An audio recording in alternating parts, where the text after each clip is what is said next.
بڑی زبردست حدیث ہے جی، بڑی رکت انگیز حدیث ہے. اس کو ورڈ بائی ورڈ پڑھنے کے مزہ، میں آپ کو ورڈ بائی ورڈ پڑھ کے سناتا ہوں. معاذ ابن جبل کہتے ہیں کہ ایک روز رسول اللہ صلی اللہ علیہ وآلہ وسلم ہمیں نماز فجر پڑھانے کے لیے تشریف نہ لائے. قریب تھا کہ ہم سورج کے طلوع ہونے کا مشاہدہ کر لیتے، یعنی بالکل سورج طلوع ہونے کے قریب تھا.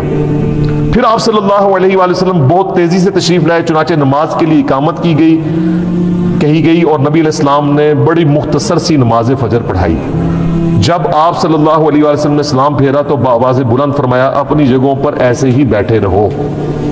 پھر آپ صلی اللہ علیہ وآلہ وسلم نے ہماری طرف متوجہ ہو کر فرمایا میں ابھی تمہیں بتاتا ہوں کہ میں تمہیں نماز پڑھانے کے لیے کیوں نہیں آیا، یعنی میں اتنا لیٹ کیوں آیا، اس کی ریزن بتاتا ہوں. میں رات کو بیدار ہوا، وضو کیا، جس قدر مقدر میں تھا میں نے نماز پڑھی. مجھے نماز میں اونگ آنے لگی حتیٰ کہ وہ مجھ پر غالب آ گئی. تب میں نے اپنے رب کو بہترین صورت میں دیکھا خواب کے اندر.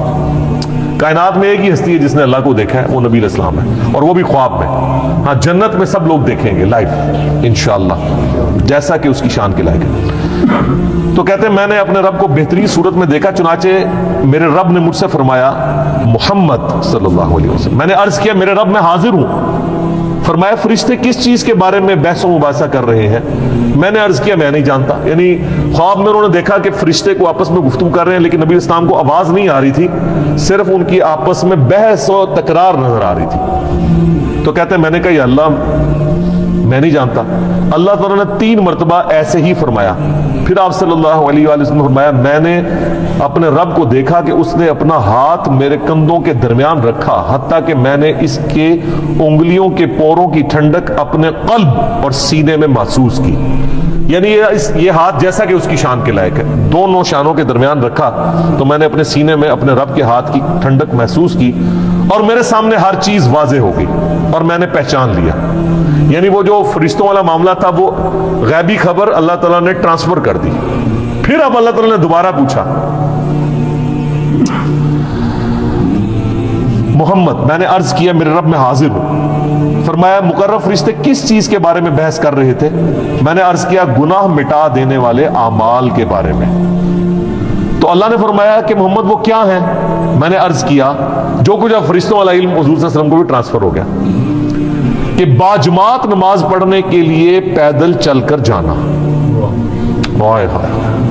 یہ گناہ مٹا دینے والے اعمال ہیں جو سورۃ الانعام میں سورہ طٰہٰ کے اندر آتا ہے نا کہ جو گناہ ہیں وہ نیکیاں جو ہیں گناہوں کو مٹا دیتی ہیں. تو یہ سورہ ہود کے اندر نیکیاں گناہوں کو مٹا دیتی ہیں. تو وہ کون سی نیکیاں ہیں؟ پیدل نماز کے لیے چل کے جانا، نماز کے بعد مسجد میں ہی بیٹھے رہنا، یہ دوسری نیکی. ناگواری کے باوجود اچھی طرح مکمل وضو کرنا، یعنی سردیوں میں تکلیف اٹھانی پڑتی ہے، ظاہر ہے آپ اگر صحیح کامل وضو کرتے ہیں. فرمایا پھر وہ کس چیز کے بارے میں بحث کر رہے تھے؟ میں نے عرض کیا درجات کے بارے میں.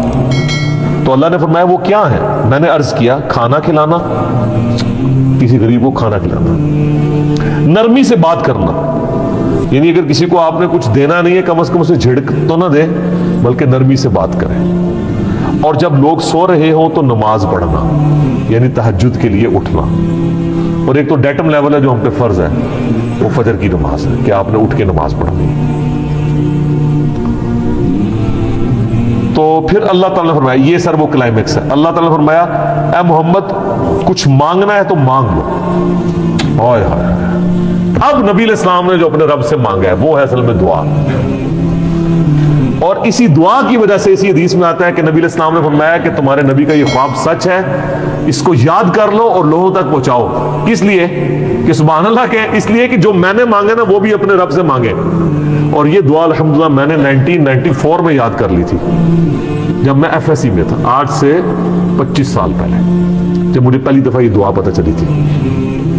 اللہم انی اسألک فعل الخیرات وترك المنكرات وحب المساكين وأن تغفر لي وترحمني وإذا أردت فتنة في قوم فتوفني غير مفتون وأسألك حبك وحب من يحبك وحب عمل يقربني إلى حبك اللهم إني أسألك فعل الخيرات. اے اللہ میں تجھ سے نیک اعمال کا سوال کرتا ہوں کہ میں نیک اعمال کروں.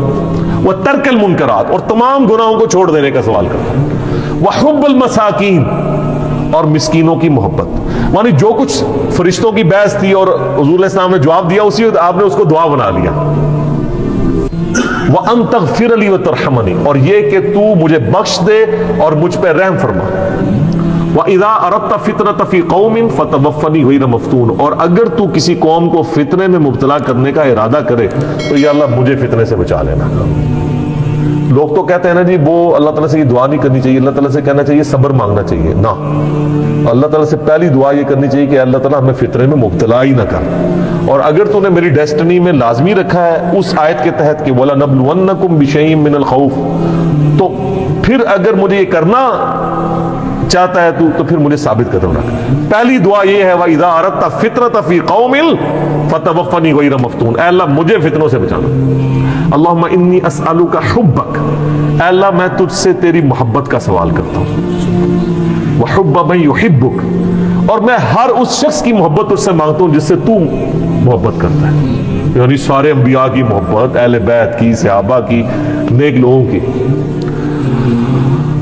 اللہم انی اسألک حبک وحب من یحبک وحب عمل یقربنی الی حبک اور میں اللہ ہر اس عمل کی محبت تجھ سے مانگتا ہوں جو مجھے تیرا قرب عطا کر دے.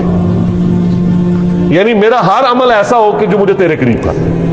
ایک تو وہ دعا ہے نا ابو داؤد کے اندر سنن نسائی میں کہ معاذ ابن جبل ہی کو نبی علیہ السلام فرمایا تھا اے معاذ میں تجھ سے محبت کرتا ہوں. ان کے یا رسول اللہ میں بھی کرتا ہوں. تو فرمایا معاذ یہ دعا کبھی نہ چھوڑنا, ربی اعنی علی ذکرک و شکرک و حسن عبادتک. یہ وہی دعا ہے, اے اللہ میں تیری مدد چاہتا ہوں تیرا ذکر کرنے پر, شکر ادا کرنے پر اور اچھے طریقے سے عبادت کرنے کے لیے. اور نسائی میں الفاظ ہیں اللہم کے ساتھ, یہ دونوں الفاظ ٹھیک ہیں. ربی اعنی اور اللہم اعنی دونوں الفاظ سنت سے ساتھ. تو یہ دعا کی. پھر نبی علیہ السلام نے فرمایا یہ خواب حق ہے, اسے یاد کر لو اور دوسروں کو بھی بتایا.